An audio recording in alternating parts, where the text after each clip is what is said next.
active in Japan. Somehow that's less offensive. At least we have cool helmets.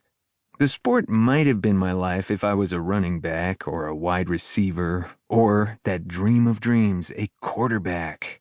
But I'm not fast. I'm not graceful. I'm not poetry in motion. I'm more like a poetry slam. You could say I'm sturdy, not fat, but solid, like an oak. It's part of what makes me a fantastic defensive tackle. Tackles and linebackers, we do the dirty work and get no glory, but we're always the reason for victories and losses. See, the quarterback is like the lead singer of a band whose head swells so big he goes solo and demands only blue M&Ms in his dressing room. The running backs and wide receivers, they're guitar and bass. But the linemen? We're the rhythm. The drummers who hold the beat but are always in the background. That's okay, though. I was never in it for the attention.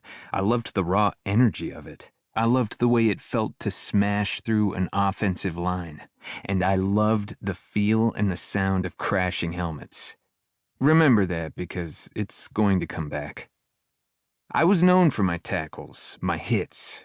Rarely were there flags on my tackles, and I prided myself on that. I did it right, and I did it well. To the best of my knowledge, I never caused a concussion, but I bruised and got bruised. Sometimes pretty badly, but I never complained. Walk it off was our family motto. Enjoy it now, my father once told me, because it's over sooner than you think. My dad also played high school football. He was counting on a college scholarship, but never got one. Instead, he went to work for my uncle, managing auto parts distribution. He walked it off. Between that and what Mom earned as a nutritionist, we scraped by okay. Thank God for fast food. It drove people to my mom like a cattle chute. That's how things were. It's what doctors call baseline, the reading by which everything else is measured. It was the normal, before everything went to some place way past hell. There are choices we make, choices that are made for us, and things we ignore long enough until all choices have fallen away. I've been plenty guilty of ignoring stuff I don't want to deal with until it doesn't matter anymore, or it's too screwed up to bother fixing. Like the time I put off registering for the PSAT until it was too late.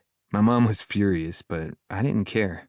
She was enrolling me in an SAT prep class, so what was the point of wasting a perfectly good Saturday on a practice test I'd be taking half a dozen times anyway? Besides, I was hoping for the scholarship Dad never got. That's what Jay next door thought, my mom had pointed out.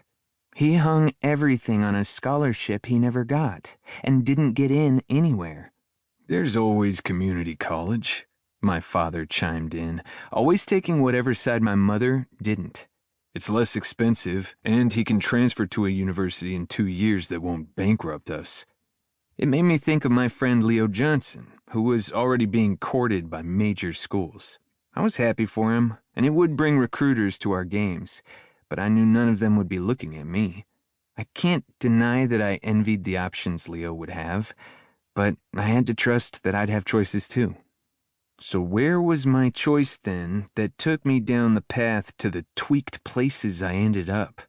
It couldn't have been the choice to play ball that day. I mean, who in their right mind chooses not to play their sport without a good reason, such as death or dismemberment? Few things would keep me away from the field. I had an obligation to my team. There wasn't even a premonition that first day. There was nothing to indicate that something was beginning that couldn't be undone. Maybe it was the choice to play football in the first place, all those years ago, that set things in motion. But was that really a choice? Football was my father's love.